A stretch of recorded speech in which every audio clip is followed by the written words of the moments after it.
me pareció fascinante cuando Ficciones me invitó a participar de Amores de Barra porque tiene todo que ver. Este libro realmente es un libro que es un homenaje a los libros y es un tributo a la librería y a la biblioteca, incluso poniéndolas a veces a competir, ¿no? Porque yo soy bibliotecaria, creo que como librera no he ejercido, o de pronto alguna vez, pues porque pasa mucho con la promoción de lectura, que recomiendo un libro y que lo leemos con la gente y me preguntan dónde conseguirlo y yo tengo que mandarlos a alguna librería porque en mi biblioteca no se vende nada, entonces suele pasar mucho esa relación. Entonces les voy a contar un poquito de esas influencias. Aquí en Ficciones hay varios de los libros, lo que van a ver aquí arriba, o Mis Amores de Barra que están aquí, son algunos de los libros que influyeron muchísimo en lo que hice en la novela, pero que además de eso están disponibles en la librería. Y adicionalmente aquí abajo pues tengo toda una historia que es todo el chisme que les voy a contar, con esos y otros que están aquí en unas ediciones más viejitas. Y todo tiene que ver pues con la idea de marido. Ahora, tiene un añadido, y lo ven ahí, es que puse mi altar. Puse un altar porque soy una hippie, perdón Javi, tengo altar siempre, pero les traigo un poquito de lo que es mi altar personal, pero porque ocurrió en la novela que cuando empecé a imaginarme como la relación de esta narradora, de esta bibliotecaria con los libros, entonces me empecé a imaginar un altar, y era el altar imaginario en el que ella ingresaba los libros de sus autores y sus autoras al altar. Y entonces ella hacía como todo un ritual en el que les ponía una especie como de, esto se llaman realmente letanías, que son como, bueno, las originales son las letanías lauretanas, que son unas letanías que se le dan a la Virgen, en el que se le van diciendo sus dones y atributos y la gente suele responder, ruego por nosotros, ¿no? Y entonces en este me inventé algunas que tienen que ver con esas autoras. Entonces, para que se entienda eso y empiece a yo mostrarles mis estampas, mis estampitas del altar, pues les voy a contar ese poquito. Dice así: tengo un altar de escritoras en mi nueva casa. El centro es un cuadro de la papisa del tarot de Marsella, con su libro en la pierna derecha y dos estatuillas, que esas sí son reales, una de María y otra de Buda. Están sobre el último estante de la biblioteca donde guardo mis libros favoritos.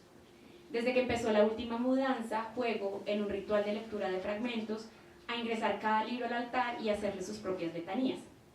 Beata Ann Carson, de la poesía narrativa, ruega por nosotras. Santísima Duraz, de los silencios descarnados, ruega por nosotras. Venerable Yukiko Motoya, de la santísima tradición nipona, ruega por nosotras. Bendita Borrero, patrona de las docentes de literatura malmaridadas, ruega por nosotras. Santo Riquel, conversor de la vida en el relato, ruega por nosotras. Y así. Entonces, por eso todo esto, ¿no? Entonces, no sé, creo que me dan ganas de bajarme, pero luego digo, luego no me puedo subir. Entonces, bueno, voy a intentar eso. Entonces, ¿qué tengo en mi altar? En mi altar entonces está esa imagen de una María que también es, pues para mí es como la idea como de la Madre Divina. Entonces tiene un caurí en el cuello, tiene sus flores, la acompaña Buda que está en meditación, también tiene un caurí que es como, no sé si lo sé, bueno, el caurí es como de las primeras monedas de cambio que existió en la historia, pero también es simbólicamente muy poderoso para las comunidades afro, y en África pues era como la moneda, ¿no? Es una conchita de mar. Tengo un lirio, que es muy importante en la novela porque casi todo lo que ocurre gira alrededor de la idea de que es un lirio y del lirio como flor y de la mujer lirio. De hecho, antesitos de publicarla me enteré que el lirio es la flor de Hera, la diosa del matrimonio. Entonces me pareció muy interesante porque pues en el fondo del libro todo va sobre la idea del matrimonio y que es esa vaina de matrimoniar las cosas. De hecho, lo que estamos haciendo hoy un poco es también maridar cosas, combinar cosas, y esta es mi combinación particular, ¿no? Como hacer un cóctel o algo así. Y bueno, además de eso hay una estatuita que no está en la novela, que es muy especial, que es la estatua de la partera. Es una estatua de las que están en el Parque Arqueológico de San Agustín, entonces bien bonita, ¿no? Como de estas imágenes así gigantes. Esta es una reproducción chiquita de la imagen de la partera, o el partero, no se sabe, ¿no? Pero se ven dos cabezas grandes y un bebé saliendo, ¿no? Entonces, voltaje. Power. Sí. Y aquí en la librería me pusieron algo que es muy especial porque yo no lo traje, que es como el alcohol que maridó toda la novela, que en general pues es un destilado de caña artesanal, que es aguardiente. En todos los lugares del país tienen nombres diferentes, se le dice a veces chirrincho, a veces le decimos ñeque, a veces le decimos bolegancho, tapetusa, y en este caso esliche, ¿no? Entonces eso hace parte del altar. Y listo, con esa introducción chiquitica y con las velas ahí que de pronto me queman las fotos. Cerca del destilado, no puede Muy cerca del destilado. Les voy a contar un poquito como de esas inspiraciones, ¿listo? Entonces no sé si ustedes me van preguntando, les voy contando una por una y si les surgen dudas me interrumpen. ¿Sí? Listo, porque si no me siento rara.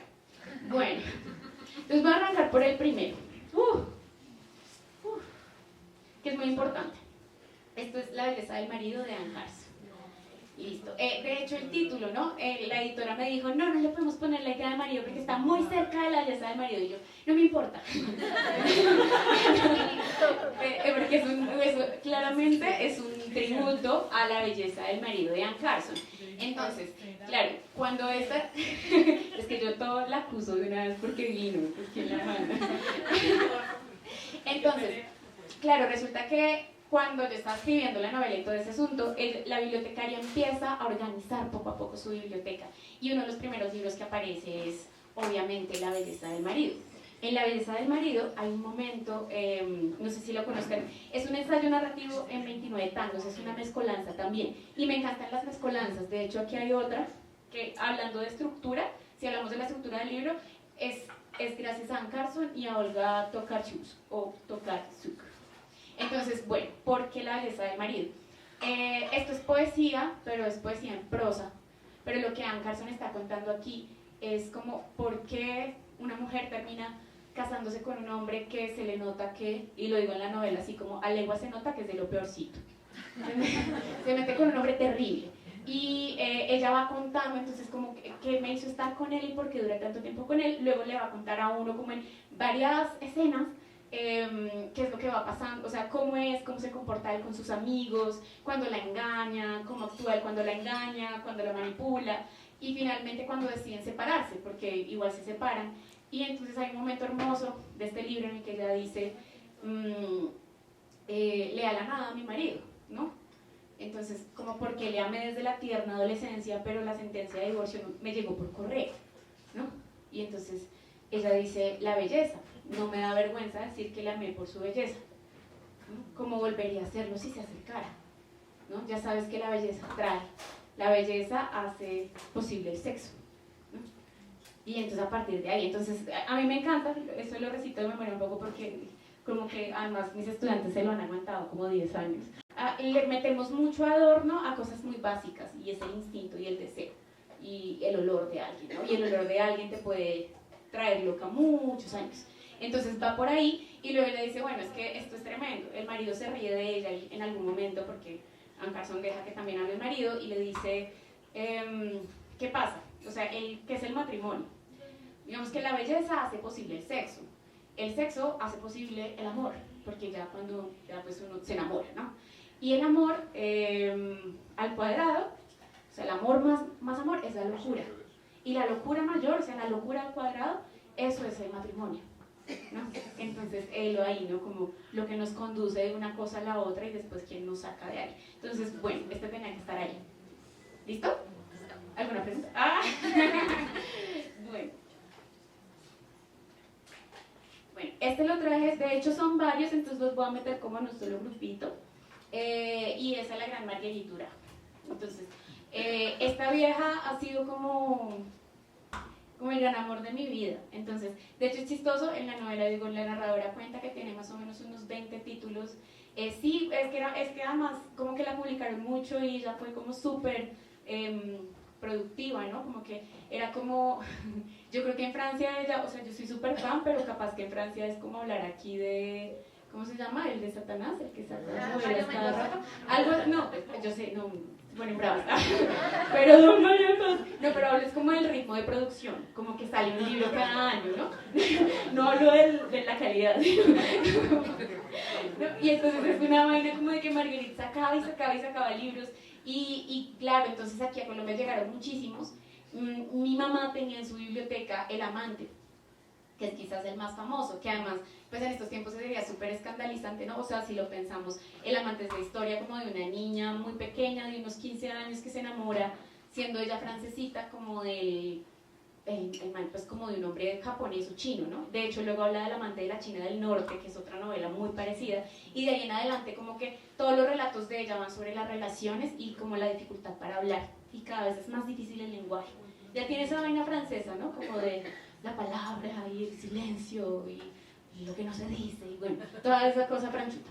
Pero es muy interesante, digamos que verle también como este progreso en la escritura, verle también sus dudas, y en la novela yo menciono específicamente el dolor, que está aquí. Yo tengo una edición viejita.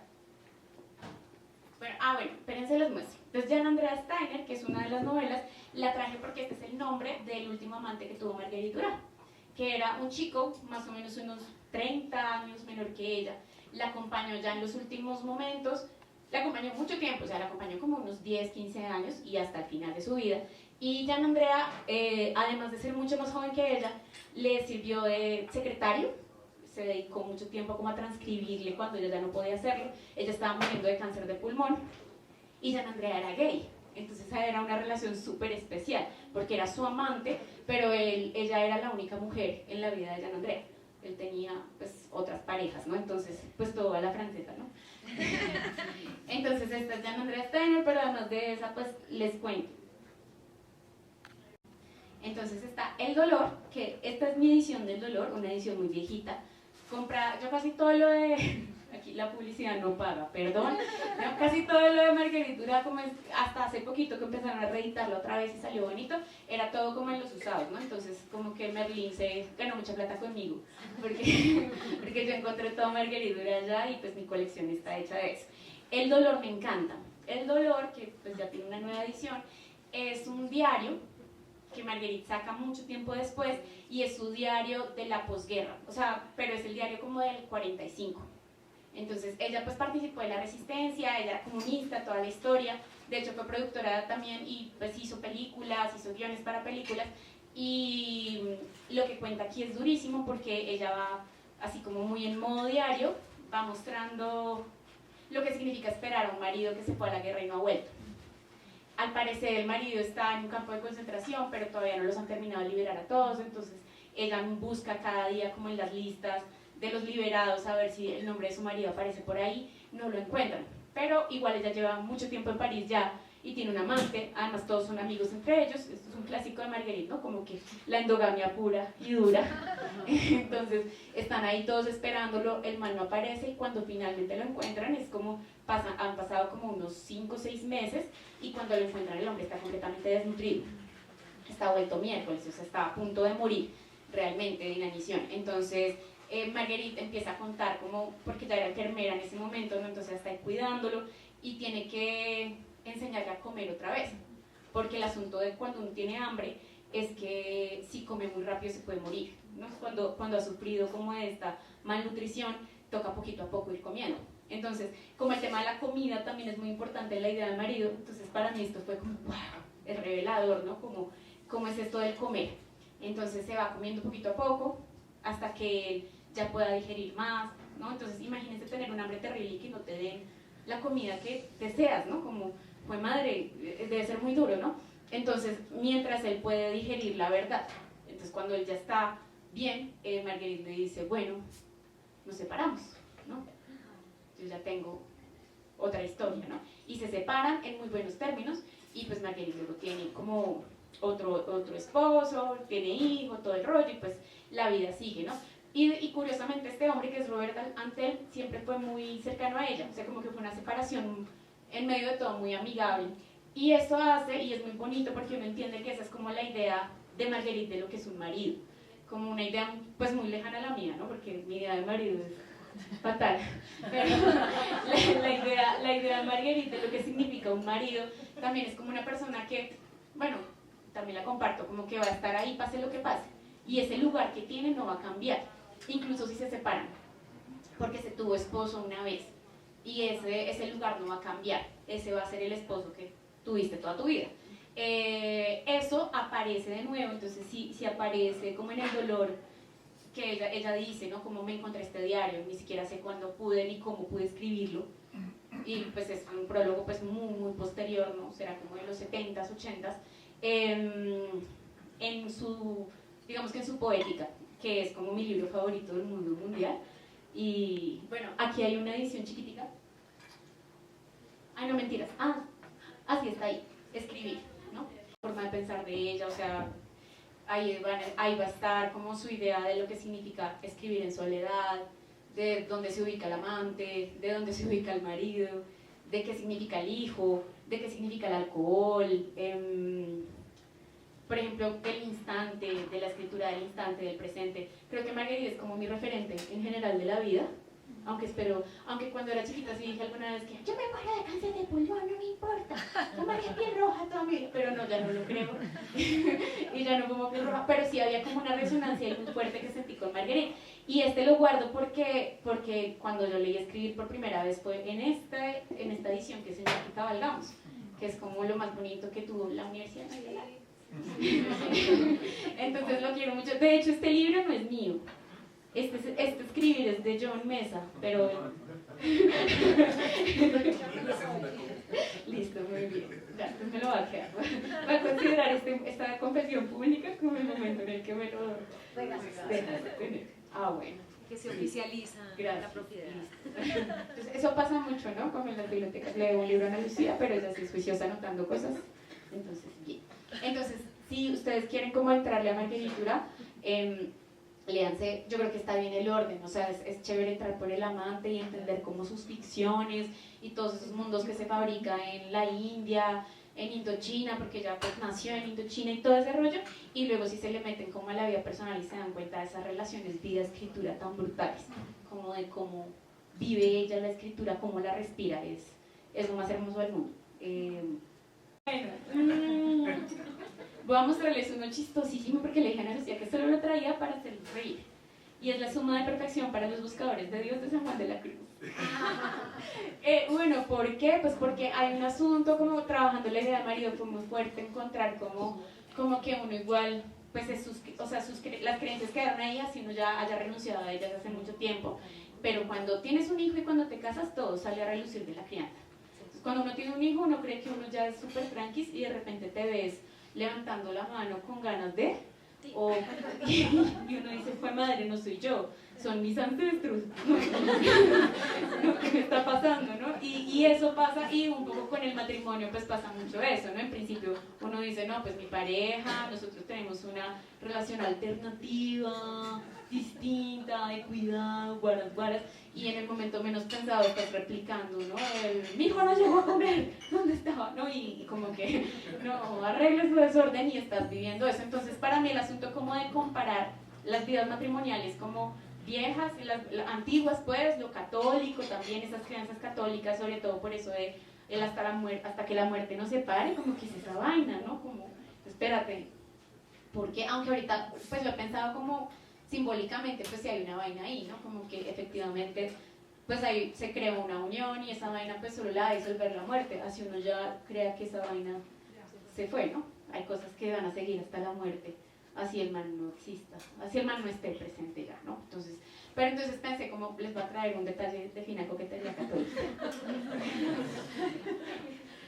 En honor a las hermanas belemitas. En honor a las belemitas, claro. ¿Dónde está Lina?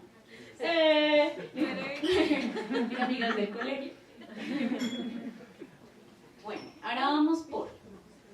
Les hablaba de estructuras, porque voy a meterme con esto. Los errantes. Entonces, ¿alguno ha leído Los errantes? ¿No? Sí, por allá sí. Es que ustedes son ñoñas, me encantan.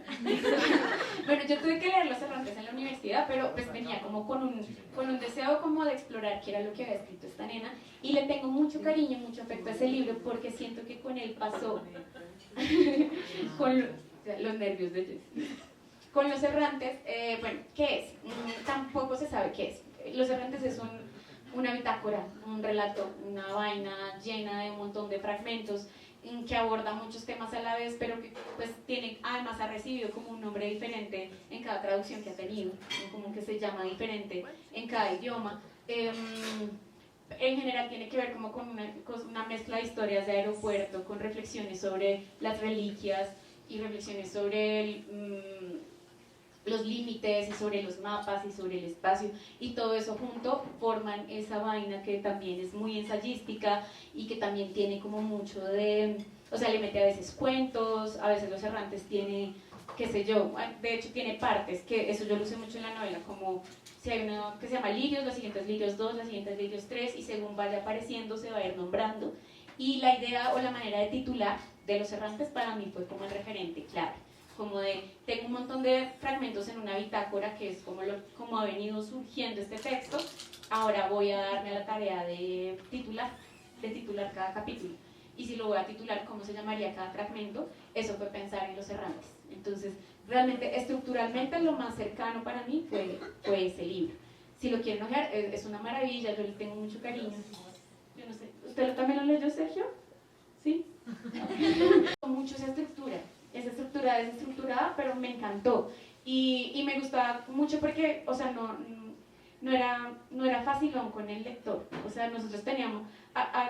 hay que hacer mucho ejercicio como de entender simbólicamente por qué sigue una cosa después de la otra y que ata un fragmento con el otro. Como, claro, por aquí es que me habló, por aquí me habló de una reliquia y por acá me habló de un pedazo de un muerto, pero por aquí me está hablando de migración y eso como que tiene que verlo. Y ese tener que hacer la tarea de atar los cabos me parece que es lo máximo. O sea, para un lector es como una tarea chévere.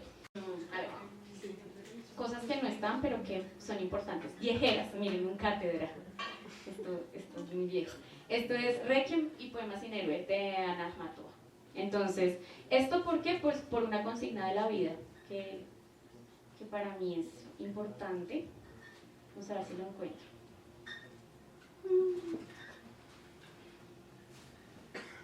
Mientras puedes repetir el nombre, por favor. Requiem y Poemas sin héroe. Entonces, bueno, Ana Akhmatova es una poeta que vivió como toda la revolución rusa y de un cambio a otro, ¿no? Y el prefacio que tiene a Requiem es muy hermoso porque tiene que ver como en esas relaciones escritura-vida. Si ven, todo es muy como autoficcional, ¿no? Como que, o sea, yo me inscribo como en ese lugar, ¿no? Como en el de, voy a contar algo que es ligeramente exagerado, ¿no? pero ya, no más que eso, y quizás mi mente se va por allá y obviamente termino mintiéndoles, no me crean nada, ¿no? Mi exmarido es un bacán, ¿no?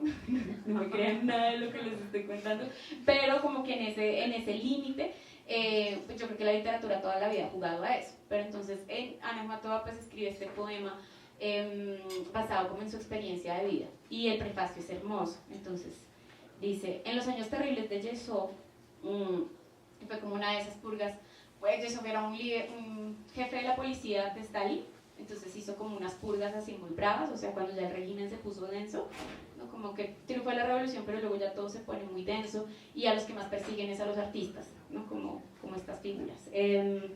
Pasé 17 meses en las colas de las cárceles de Leningrado. En una ocasión, alguien de alguna manera me reconoció. Entonces una mujer de labios azules que estaba atrás de mí, quien por supuesto nunca había oído mi nombre, despertó del aturdimiento en que estábamos y me preguntó al oído. Allí todas hablábamos en voz muy baja. ¿Y esto puede describirlo? Y yo dije, puedo. Entonces algo parecido a una sonrisa asomó por lo que antes había sido su rostro. Entonces como ese compromiso de la palabra.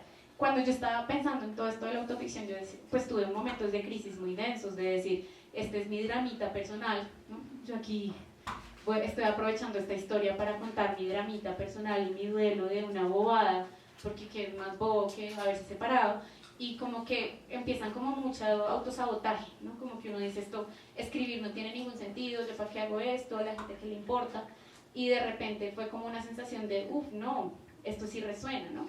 Y poder describir esto, me di cuenta en ese momento de que realmente lo que yo estaba contando tenía que ver con la realidad de muchísimas madres solteras, y eso fue como, ¡guau! Sí, claro, yo aquí, o sea, creo que estoy deshaciéndome como de mi dolor, pero no es solo el mío. Estamos hablando de cuántas mujeres que han tenido como ese lío de estar con un bobazo que no responde económicamente y por ahí derecho por nada más, ¿no? Entonces vamos a contarlo, ¿no? Entonces pues creo que eso era como como una cosa de la que no se da cuenta después. Y que no es como que simplemente porque tú cuentes tu drama personal va a aparecer. O sea, hay que hacer un trabajo como muy honesto para no victimizarse, ¿no? Para no quedar como haciéndote la apología, ¿no? O querer quedar bien con la gente. Si uno hace el trabajo honestamente, pues tampoco va a quedar bien, ¿no? También se va a dar palo, también te vas a juzgar, también vas a ser implacable contigo mismo. Y eso es para mí eso es lo rico, lo que yo sentí como de riqueza en lo que escribí tenía que ver con eso. Y creo que se lo debo a Ana Mato. Entonces, ahí está. ¿Quieren chismes? No sé, les puedo contar un gran chisme. Listo, el chisme está en este librazo, que igual le vamos a pedir a Ficciones que traiga Cajón Desastre, porque, ¿cómo así? ¿Cierto? Ay, ¿cómo así? ¿Dónde está Eddie? Hay que regañar a Eddie. ¿Ah? ¿Qué pasó con Cajón Desastre? ¿Está agotada? Ah, bueno. Bueno, volverá. Está bien. Está bien, te perdonamos, Eddie. Bueno, y esto es Las Extraterrestres, de Juliana Borrero.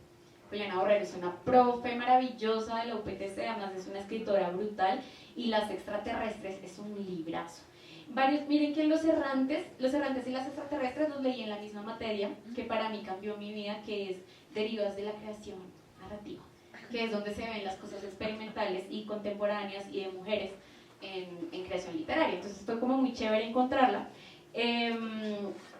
Y Las Extraterrestres es como una historia de una mujer.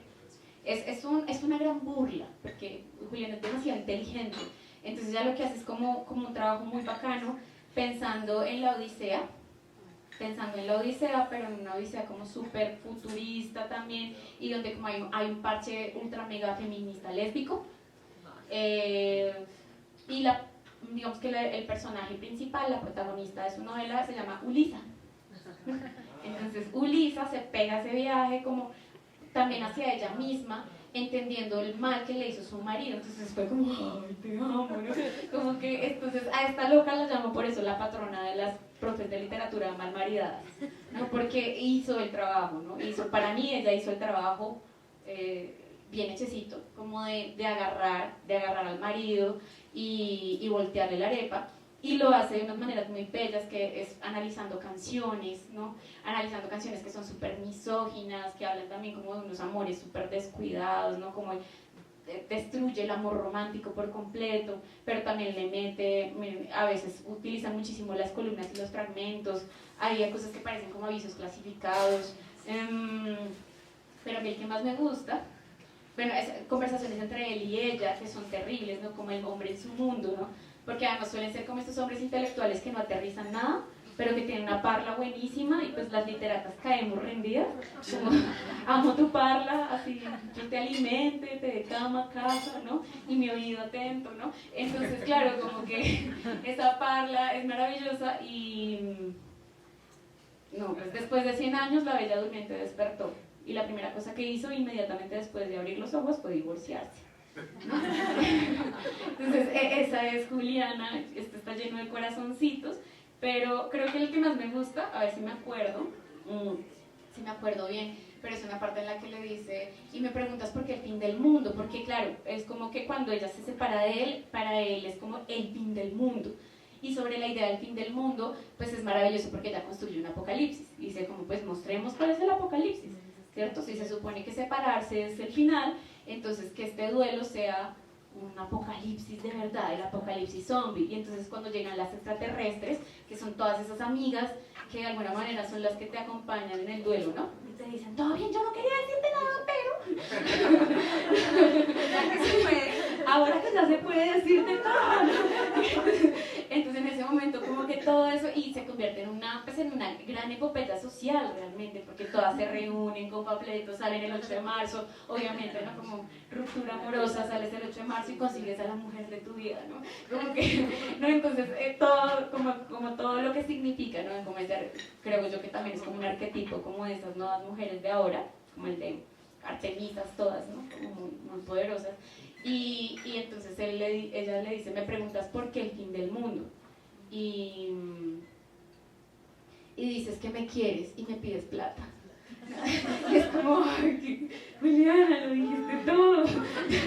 Entonces, claro, pues súper recomendado, súper recomendado Las extraterrestres, es un gran libro. Yo creo que coincidió astrológicamente, yo no podía dar la risa, porque sí, fue como tú eres acuario, yo también soy acuario.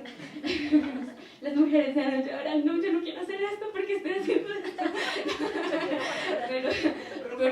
Pero factura, ella factura, no sé, pero como que sí hay una cosa ahí, pues que yo sentí muchísimo como de esas influencias.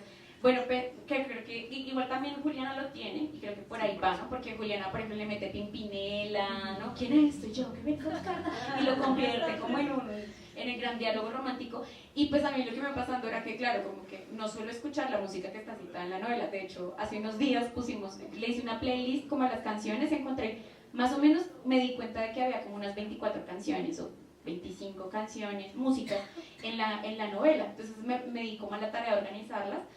Pero pues yo miro eso y digo como pues no, la verdad no es mi gusto, y eso es más interesante todavía porque entonces es como pues es que es como un poco el catolicismo, o sea, la música entra por ósmosis y tú no te das cuenta, y pues puede ser que tu educación sentimental no tenga absolutamente nada que ver musicalmente con lo que tú dices que eres, ¿no? Y la educación sentimental nuestra pues está pegada, es antología, ¿sí? Así nosotras digamos que ya no, el amor romántico en el fondo pues me enseñaste a decir mentiras piadosas, ¿no? Y fue por ti que comprendí lo que es amor, ¿no? Es como que hay una cosa ahí como que está muy impuesta y no sabes de dónde viene. Creo que eso pasa con la música pega mucho al inconsciente colectivo. Entonces pensaba, ¿cuáles? Diomedes Díaz, por ejemplo, jamás, ¿no? ¿No? Y es muy, a veces como que a las chicas les chocó un poquito, como que el primer epígrafe de un libro que va como sobre la liberación sea Diomedes Díaz, ¿no? Pero pues es Diomedes Díaz diciéndole como celarte, yo te sería hacerte escribir un libro, ¿no? Y tú lo titularías Vivir celoso conmigo, ¿no? Y entonces claro, como que arranca ahí como así, dale, me hiciste escribir el libro, ¿no? Y entonces tú tienes que decir en tu libro lo mala que tú has sido conmigo y lo bueno que yo he sido contigo, ¿no? Entonces es como así, dale, voy a escribir el libro. Yo no nací para amar, nadie nació para mí. Sí, claro, pues, a ver, no sé, bueno, ¿qué más hay ahí? Sabré olvidar. Sí, claro, porque digamos que hay lo que yo intenté trabajar en el libro tenía que ver mucho como con esas etapas del duelo. No siempre se está en ira, no siempre se está en negación, no siempre se está... Uno las pasa todas y como que esa vaina no es lineal. Pero decir que no es lineal no es que uno no la atraviese. Y para reescribir esa vaina pues fue súper fuerte porque yo creía que ya lo había sanado, pero de repente otra vez ahí estamos, entonces otra vez tocaba sentir la rabia, otra vez tocaba sentir como esa depresión, porque por ejemplo Silvana está para esa depresión, ¿no? Como sabría olvidar, ¿no? Y que te llore, ¿quién te...? ¿no? Voy a guardar ¿cómo es que dice? Voy a guardarme un par de días. Alejarme de tu nombre, abrazar. Ah, sí, y sobre todo esa parte, ¿no? Como de bajarle a la artillería, como de guardarla, como de no voy a atacar nada y voy a aprender a perdonar esto. Entonces Silvana aparece muy al final y creo que es de las que sí la tengo ahí, ¿no? Como que, wow. Gracias Anita por este recordatorio. La otra canción que citaste, la de Aquí les vengo con mi guitarra y mi... Sí. Una que tú cantas, un son jarocho. Que está, ¿la que carretera? la citaste. Sí. No, pero en este no está la carretera. En esta la que está, tenía una casita bella. Miren, no sé si ustedes han oído a Aries Bigot, es que esto es música llanera, ¿no? Entonces tengo como ese asunto de la primera canción que yo canté en mi vida, fue como en primero de primaria, una profesora dijo, a ver, cante algo, y yo como, cantar algo, que era como una prueba de cante. Y entonces yo, la única canción que me sabía, pues, o sea, recuerdo que nos hicieron pasar a todas y como que casi todo el mundo cantó Pueblito Viejo, ¿no? Como que era la que todos todo el salón cantando Pueblito Viejo. Y yo me acuerdo que mi papá ponía música llanera y que está esta que dice, quiero comprar para ti una casa bella, libros y claveles para entrar. Y de repente, claro, como que vino, como y recordando, como, esto sí fue un ejercicio como muy de memoria, como recordando los viajes por carretera con la biblioteca móvil, y es estar mirando la carretera y decirle, quiero una casa aquí, ¿no? Como esos juegos de, y aquí vamos a comprar una casa, ¿no? Y aquí otra, ¿no? Como esos sueño guajiro, ¿no? Que uno viaja por algún lugar del país y dice, ay, yo quisiera tener una casa acá, ¿no? Y entonces yo le decía eso, que tenga lirios y claveles al entrar, donde se cojan con la mano las estrellas, donde se duerma con el ruido de la mar. Entonces esa iría ahí. Sé que hay muchas más. Por ejemplo, le hice un análisis muy exhaustivo a la idea del mal marido. Entonces me acordé mucho de los romances de las malmaridadas, que es como el gran tema, que de hecho viene de esto también, porque existe en la literatura, o sea, la tradición de Juliana, en la que se inscribe lo que Juliana hizo, es viejísima, y tiene que ver con los romances de las malmaridadas, o de estas mujeres mal casadas en la historia de la literatura, y que además, por lo menos en nuestra corriente, o sea, en nuestro español y en las lenguas romances, pues también era súper burletero.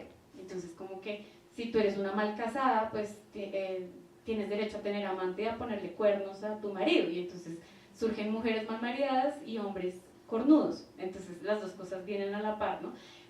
Entonces, analizando como esa idea de la mal casada, apareció una canción que canté hace muchos años con unas amigas, como a muchas voces, estábamos jugando, y que luego descubrí que la canta el grupo Nietzsche, que se llama Mi mamá me ha dicho. Entonces, es que esa, bueno, ¿les digo cómo es? Sí, por favor. Es que es muy divertido. No. Dice, mi mamá me ha dicho que no me case con hombre flaco, porque toda la noche fume tabaco. Mi mamá me ha dicho que no me case con hombre gordo, porque toda la noche me tumba el toldo. Mi mamá me ha dicho que no me case con hombre rico, porque toda la noche la pasa en brinco. Mi mamá me ha dicho que no me case con hombre pobre, porque toda la noche llore que llore. Mi mamá me ha dicho que no me case con hombre viejo, porque toda la noche deme consejo. Y mi mamá me ha dicho que no me case con hombre joven, porque toda la noche estoy que sobre. Mi mamá, y él me encanta, y al final dice como, mi mamá lo que quiere es que no me amarre, que no me case, ¿no? Como que fue como una ilusión, ahí me vinieron todas, entonces esa la pondría porque creo que es deliciosa, pero entonces vinieron todas, entonces pensé muchísimo en El ratón, de Cheo Feliciano, que en el fondo es una canción que va sobre una tradición también de ese estilo, ¿no? Como, de hecho es muy interesante, ¿no? Como que dicen, de cualquier malla sale un ratón, oye, bueno, como fugarse, obviamente tiene como, pues mucha gente le tiene su teoría social al ratón, ¿no? Pero es muy interesante. Yo recuerdo cuando escuché el pregón que hay una parte que gritaba, cierra la puerta, Claudina, que se te cuela el ratón, ¿no? Y resulta que ese cierra la puerta, Claudina, igualito, está en una obra de Molière que se llama El marido humillado, ¿sí? Y entonces, claro, y como que me acordé así como, ¡ay, claro! Y es como la mujer ya se va a volar con el amante y le dice a Claudina, que es como su ama de llaves, cierra la puerta, Claudina. Y yo, claro, es como, no, como que nadie se entere de que esto está pasando, y eso tiene que ver con Jorge Dandín o El marido humillado, que es como una de las primeras también referencias del teatro del hombre cornudo. Y bueno, está como un romance de la malmaridad, que es una canción de Edson Belandia que se llama Naranjas. Y entonces tiene una parte que dice, y yo así como dice Edson, ¿no? En santanderiano. Y yo me la llevé al río creyendo que era mozuela, creyendo que era soltera, pero tenía mozo y marido.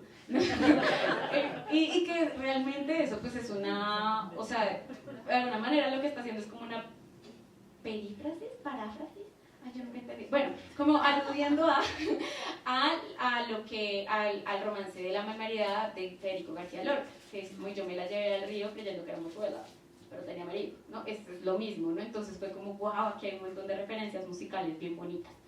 Sí, por ahora me acuerdo de esas. ¿Bien? Sí. Bueno, y tuve una discusión súper divertida con el papá Sergio, porque dije que, bueno, porque hablé de la marcha nupcial, y entonces dije la marcha nupcial de Wagner, no sé qué, entonces se me hace conmigo, la marcha nupcial es de Mendelssohn. Y yo, no, es que son dos, es que son dos obras diferentes, o sea, musicalmente. La de Wagner es de un drama mononón que se llama Lohengrin, que es como, es una nena que la obligan a casarse, la nena tiene como un montón de dramas, y cuando tiene que elegir duelo por combate, aparece de la nada un caballero y dice, yo la voy a defender,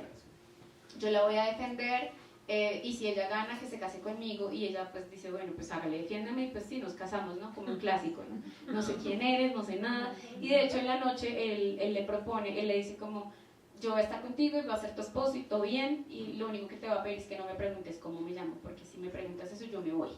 Que es un clásico, de hecho eso es como, si lo miran así, es como Eros, es la historia de Eros y Psique, que es como la de no averigües quién soy, ¿no? Déjame ser tu amante a la oscuridad, ¿no? Y tu curiosidad será condenada, que es un rollo también en la novela, el tema de la curiosidad.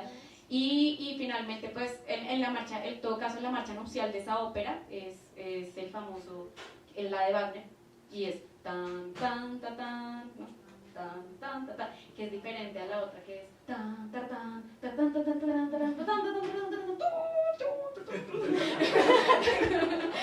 que es la otra, pero entonces, claro, imagínense nosotros en Florencia poniendo la lista de reproducción de la idea de marido y todo va bien hasta que de repente empieza a sonar una marcha nupcial, ¿no? Como que entonces como, ¿qué tipo de referencias musicales son estas tan horribles? Pero pues había que ponerles, era como la música que había ahí. ¿Listo? Descansis de libros, seguimos. A ver. Me voy con dos de por allá de Oriente, de las difíciles. Entonces, Yukiko Motoya, mi marido es de otra especie. Esto lo editó Alianza. Este es un librazo muy divertido, aunque pues yo no sé si a mí me pasó algo con Japón y es que se me empezó a volver un poco como estereotípico con el tiempo. Como que todo es siempre un poquito tecnología y chamanismo mezclados, ¿no? Yo no sé, es una embarrada que pase eso. Yo imagino que si uno supiera más profundamente como que no generalizaría tanto. Entonces, trato como de no generalizar mucho, pero pues lo que pasa aquí pues se inscribe en una tradición gigante. O sea, si uno ha leído a Kawabata, incluso si la entrada, no sé cuál sería la entrada para ustedes a Japón, para mí fue Murakami, ¿no? Como un clásico, otro Mario Mendoza. No, pero pues sí, un poco como que Murakami pues le manda a uno como muchas pinceladas de eso, ¿no? Como de los fantasmas, los espectros, lo que no se dice, ciertos espíritus, pero también agua Perriot y cada vez que estoy triste me voy a Italia, ¿no? Como esos japoneses de turistas. Entonces, pues bueno, en este caso es una belleza de novela. Aquí lo que hace Motoya es que ella dice, ella nota que su marido tiene algo raro, o sea, se llevan casados un poco tiempo, pero pues se conocen, se supone, pero ella empieza a ver que a veces cuando lo mira como que el man se le desfigura la cara o cosas le pasan. Y ella no entiende qué es, como que pasa por unos segundos y ya luego él vuelve a ser él. Pero ella siente que el man se está transformando y no entiende qué es lo que le pasa. Luego empieza a ver que hay otras amigas de ella que las empieza a ver, ya se casan, y cuando las mujeres se casan empieza a notar que se empiezan a transformar, como las parejas ya no son lo mismo. Yo creo que eso es algo que pasa muchísimo, como en las relaciones largas. Hay relaciones largas que uno ve y dice como parecen hermanos, como parece como tienen como la misma cara los dos, ¿no? ¿Qué pasó? Entonces ella como que agarra eso, que es muy normal sentirlo, como de ciertas parejas que se empiezan a parecer mucho, para hablar del asunto de la identidad, para hablar de cómo la identidad en el matrimonio se diluye o empieza a ser como que empiezan a tener los mismos gustos, ¿no? Entonces ella ve como a sus amigas que, no sé, que piden un pescado. Ustedes saben que en Japón también el asunto de la comida es vital, ¿no? Entonces se demoran páginas escribiendo platos y comidas y restaurantes, y como que algo están comiendo y la amiga pide una vaina que no suele pedir, y ella dice, pues que a ti eso no te gusta, y ella, claro, a mí me ha gustado toda la vida. Es como, estás cambiando, ¿no? Y no se sabe quién está cambiando a quién, y como que ella empieza a sentir que eso se pone denso. Finalmente como que la situación no le gusta porque también siente que le está empezando a pasar a ella con su marido, y como que no se sabe, de repente hay gente que le dice, oye, te estás pareciendo, o tu marido se están pareciendo, y entonces ella como que le digan eso la pone a pensar un montón, como así que me estoy pareciendo a este man. Entonces finalmente termina. Mis resúmenes, sí. ¿Cómo así? Sí, ¿no? Como que hay que buscarse un marido que no, sea muy diferente, ¿no? Como para que nunca les digan eso, como que nunca tengan la misma altura. No, como que no se parezcan. Y entonces, claro, pues finalmente ella va, consulta como con algunas chamanas y ya como con gente más brujística, y le dicen, parce, lo que está pasando aquí es que este hombre tiene un poder especial y está como robándote tu identidad, y él mantiene un bicho raro adentro. Que a mí me pasó algo así, pero en palabras colombianas, pero sí era como el asunto de hay algo que tiene este hombre que te está como agarrando, ¿no? Ajá, entonces empieza como todo ese enfrentamiento, ella decide cómo enfrentarlo. Les voy a contar la anécdota porque ustedes son lectores de verdad, ¿cierto? La anécdota no. Listo. Y tienen como ese enfrentamiento y el final es profundamente japonés y hermoso, porque ella le dice como, el man se sale de sí, es como si tuviera un bicho adentro, un poco, se parece a Sin Cara, piensen en el Sin Cara del viaje de Chihiro, justamente así, ¿no? Como que cuando quiere algo, y es lo que pasa con el amor mimético, y todo esto tiene que ver con ese amor mimético, como que no te das cuenta que tú quieres, como que tú quieres algo que el otro tiene, y eso se te confunde con querer al otro, y a veces amamos así, amamos creyendo, no sé, por ejemplo, aquí está el Guille, te estoy pensando como, me encantaba la música, ¿no? Entonces por ahí derecho el Guille, ¿no? Entonces como que había una cosa ahí, como que tú no sabes qué es lo que quieres, si quieres a la persona o si deseas a través de la persona. Eso es el problema del amor mimético. Entonces ella en algún momento tiene que enfrentar a ese espíritu y le dice, bueno, ¿y tú qué quieres ser? O sea, sé tú mismo ya y dime tú qué quieres ser para que no sigas tomando lo que es mío. Y el hombre se transforma en una flor, ¿no? Entonces, es como, es una revelación, ¿no? Como que, claro, les decía ahorita que uno podría haber hecho como la víctima de tuve un terrible marido, pero la verdad es que pues tuve una relación difícil, ¿no? Y en esa relación se nos diluyeron las identidades y probablemente tampoco me tomé el suficiente tiempo para preguntarle qué quería él, ¿no? O lo supuse y lo asumí y seguí por la vida como creyendo mucho en la independencia, ¿no? Sin entender eso. Entonces como que hacer ese tipo de conciencia me parecía muy importante y pues esta vieja lo hizo muy bonito. Y esto me lo leí como en un avión. Yuri quiere decir lirio, justamente. Y a Yuriko le pasa lo mismo. Yuriko es una mujer que cuando conoce, por ejemplo, a su mejor amiga tiene un lápiz re mordido y acabadito. Y lo primero que ella hace es coger su lápiz nuevo y morderlo y dejarlo acabadito para ser como su amiga. ¿Sí me entienden? Y así empieza. Y con este tipo de relaciones ella termina relacionándose también con su marido. Entonces, cuando conoce al marido empieza a vestirse como man, ¿no? Ojo, yo soy un poquito a mí me encanta la ropa de los hombres, ¿no? Entonces pensaba eso en algún momento, ¿no? Como que empiezo a coger la ropa del marido, como que se me ve mejor a mí, ¿no? Entonces pasa algo así, ¿no? Ella como que empieza a imitarlo a él y el man le dice no me imites, o sea, él se pone bravo y eso hace que el amor que ella siente por él cambie en merme, como que ella diga no es por acá. Y lo voy a contar todo, ¿sí? Eso. Y finalmente pues ve que el amor del marido no le sirve, ¿no? Que no es, entonces dice, bueno, pues hagamos la católica, que es como pues enamorémonos de Dios, ¿no? Dios es perfecto, ¿no? Imitar a Dios es más breve, ¿no? Es un amante seguro, no falla, infalible, chimba, ¿no? Es la perfección, listo, entonces nos vamos con Dios. Y entonces Dios, pues ella le dice a Dios, bueno Dios, yo quiero ser como tú, ¿qué hay que hacer? ¿Qué hay que hacer? Y entonces Dios sale, ¿no? Sale esa voz divina y le dice, sé tú, ¿no? Como el Yuri de tu nombre, sé un lirio, ¿no? Como el lirio lo amarás todo, como el lirio no amarás nada, porque pues estás en ti, ¿no? Y entonces ella se transforma en lirio. Bueno, y les decía, el otro oriental, este es vietnamita, este es un divertidísimo, se llama Compartir un marido. Y Compartir un marido es es muy divertido, pues es que digamos que en esta época, esto es 1775, en Hanoi, Vietnam, se permitía la poligamia, ¿no? Entonces si ya tenías suficiente dinero, entonces tú podías tener una segunda mujer. Entonces cuando el marido de esta loca decide tener una segunda mujer, pues entra en todo un rollo para ella y termina escribiendo este libro, pues que realmente son poemas, y ella decidió convertirse en monja luego. Entonces me acordé fue por el título y lo encontré en la biblioteca y dije como claro, esto fue de la misma época en la que estuve escribiendo, ¿no? A ver si encuentro alguno de los que fue. La condición femenina. Hermana, ¿sabes cómo es? Primer acto, la cría que llora. Segundo acto, tu marido metiendo una más en tu estómago. Su hijito todavía chillando a tu lado. Aún así, todo debe seguir en orden, corriendo de acá para allá. Marido e hijos, puras obligaciones. Hermanas, ¿saben cómo es? Súper directa, ¿no? Entonces, le tengo afecto. Entonces, bueno, va por ahí. Y ya me quedan 3. ¿Cómo estamos de tiempo? Este es importante y necesario, sobre todo si ya se quieren meter. Yo siento que voy a teorizar un poquito, o pues lo que yo he sentido, pero yo creo que la autoficción no funciona si uno se queda en la anécdota personal y en uno. O sea, esta vaina es de investigar, y es de leer, y de que, vamos, por ejemplo, a mí me encantan las etimologías, entonces fue como empezar por de dónde viene la palabra marido, de dónde viene la palabra duelo, de dónde viene la palabra crisis, todo.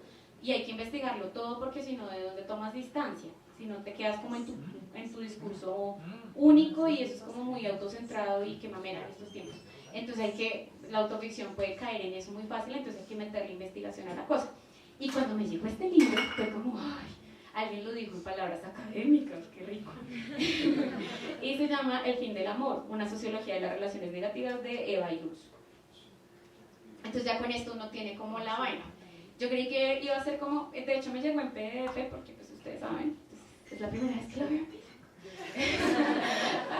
Pero es muy bonito, como recuerdo mucho cuando hizo como en los capítulos, tiene distintos capítulos que hablan, por ejemplo, de la sociología del noviazgo, ¿no?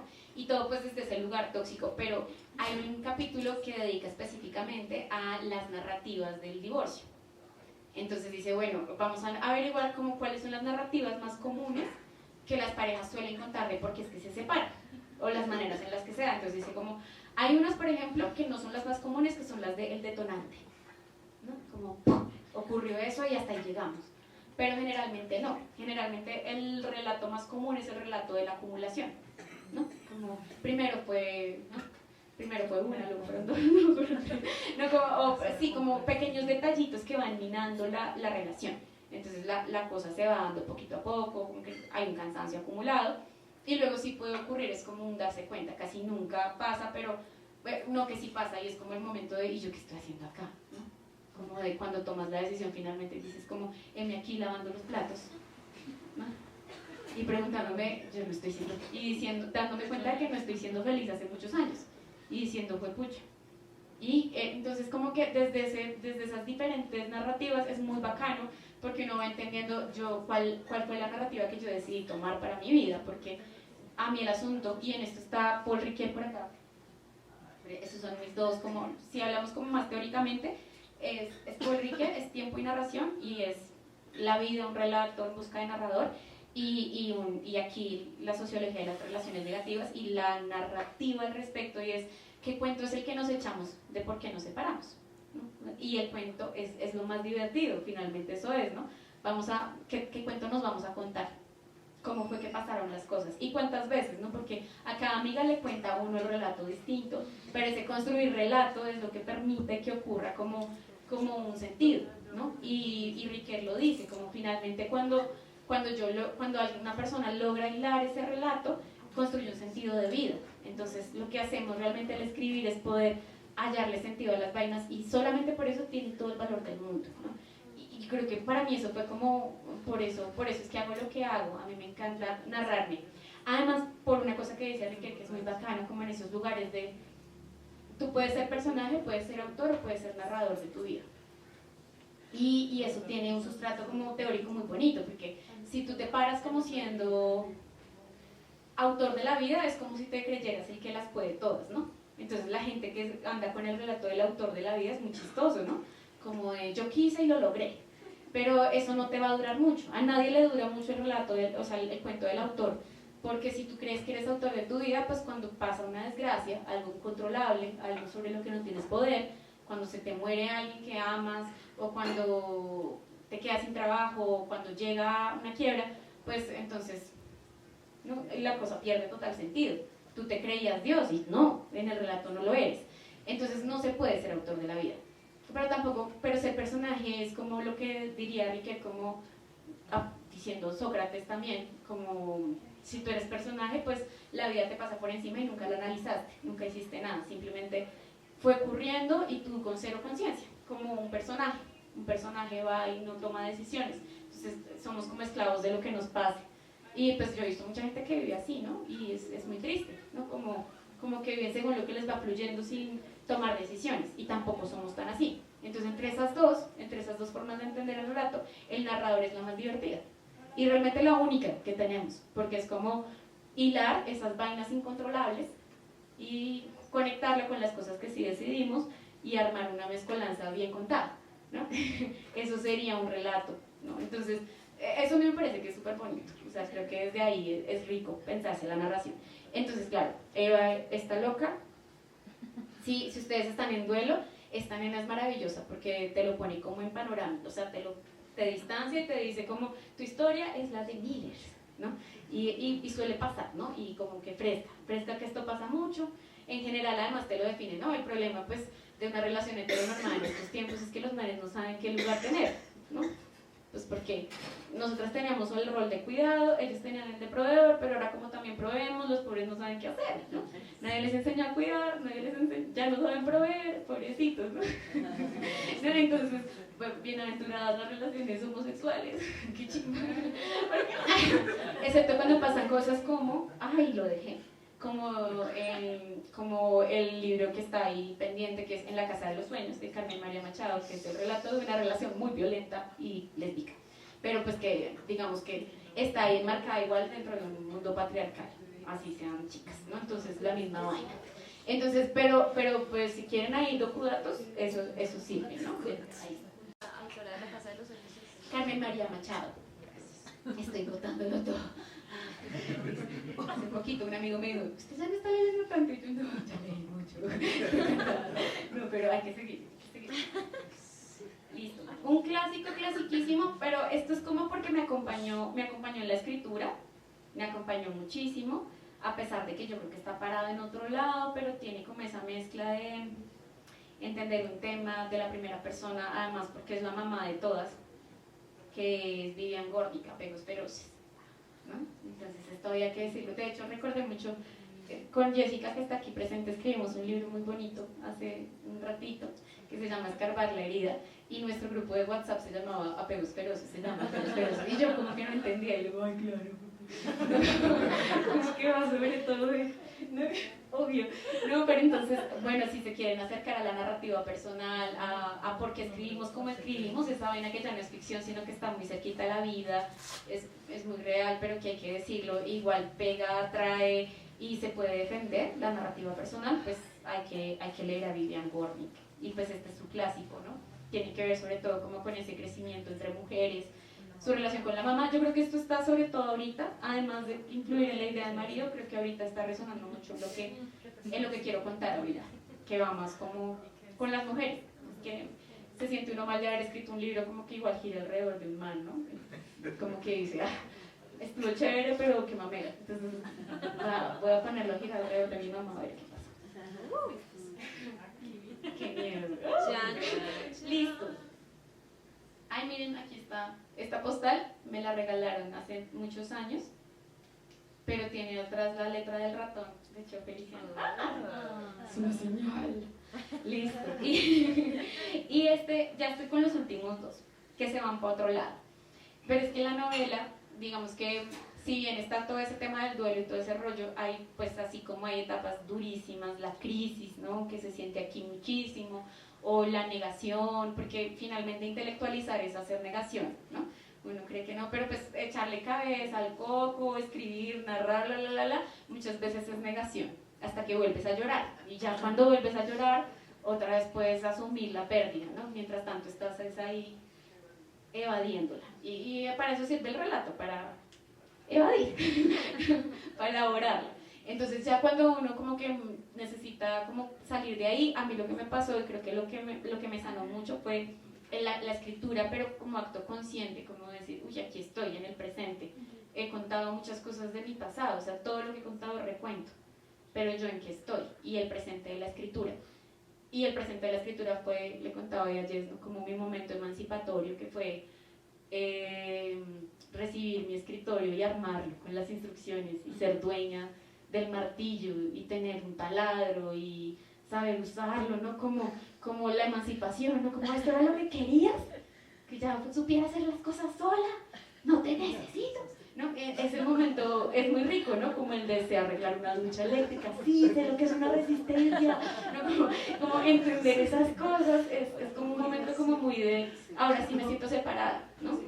Entonces me pasó en varios momentos, ¿no? Cuando tuve que enterrar, por ejemplo, el primer animal, Yo generalmente soy como la más miedosa del mundo y si veo un bichito muerto no lo puedo ni tocar, me daba mucho miedo tocar animales ya muertos, no sé qué pasa con la muerte, ¿no? Como que, y de repente pasó algo, pues se le murió, bueno, no sabemos qué le pasó a la gata de una amiga, estaba yo en Onda visitándola y pues ella de repente me llamó y me dijo como, no, ven corriendo, y yo llegué y estaba su gatita, así ya, medio estirada, durita, y le estaban pasando las hormigas por encima.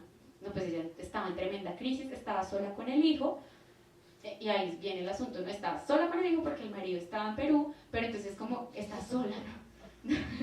y no, estaba con el hijo y estaba conmigo, pero en ese momento ya no podía hacerse cargo como de lo que estaba ocurriendo. Y siempre hay un doliente que no puede todavía sufrir, ¿no? Nos toca revirar y tendremos nuestro momento, en ese momento toca es atender la situación, entonces a mí que me daban tanto miedo los animales me tocó agarrar la gatica, levantarla, ponerla en la caja, abrir el huequito, decirles, bueno, díganle palabras, consolar, ¿no? Y ese momento para mí fue súper emancipatorio, ¿no? Fue como decir, aquí hice esto que nunca había podido hacer sola. Y aquí fui yo la que acompañó, o sea, casi fui el man de la relación, ¿no? Y como asumí eso, todo eso lo asumí y ya puedo hacerlo. Y todo eso ocurrió en el presente, ya no estaba contando ni rememorando, sino que estaba contando el pasar de los días en el diario. Y bueno, todo eso lo cuento porque en ese momento apareció para mí este librito pequeñito que se llama Pequeños Paraísos, el espíritu de los jardines, de Mario Sad. Y es una cuquera en la que el man pues, dedica cada capítulo a hablar de un jardín diferente. Del jardín japonés, que es el jardín zen, pero también del jardín inglés, del jardín francés. Mi amigo es maestro en jardines. No. ¿Sí? Me encanta. Maestro en jardines. Bueno, hizo una maestría en literatura, pero se especializó en el jardín. La idea de jardín, él debería escribir la idea de jardín, sobre el Chapultepec y el jardín. ¿Se acuerdan de, bueno, hay un cuentico de Carlos Fuentes que se llama La Locatzine en el jardín de Flandes? Y bueno, y este jardín tiene que ver como con la historia de Maximiliano y Carlota cuando fueron emperadores de México, ¿no? Y Maximiliano era un frito que se murió mientras lo fusilaban, mientras el man gritaba ¡Viva México! ¿No?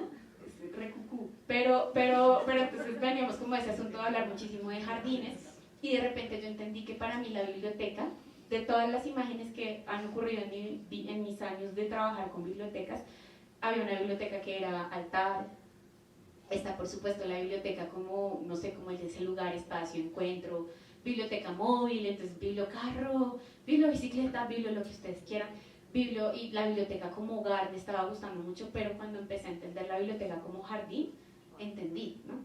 Hablábamos de flores, ¿no? Y fue como, claro, la biblioteca es un jardín, ¿no? Es un lugar donde me puedo sentar a meditar, porque meditar y mediar son palabras que comparten etimología, y mediar, como ser mediador de lectura, es igual conectar con el presente. Y eso es lo que uno hace en un jardín, como que hace polvo a tierra. Entonces, hasta ahí me llegaron las elaboraciones filosóficas de la biblioteca.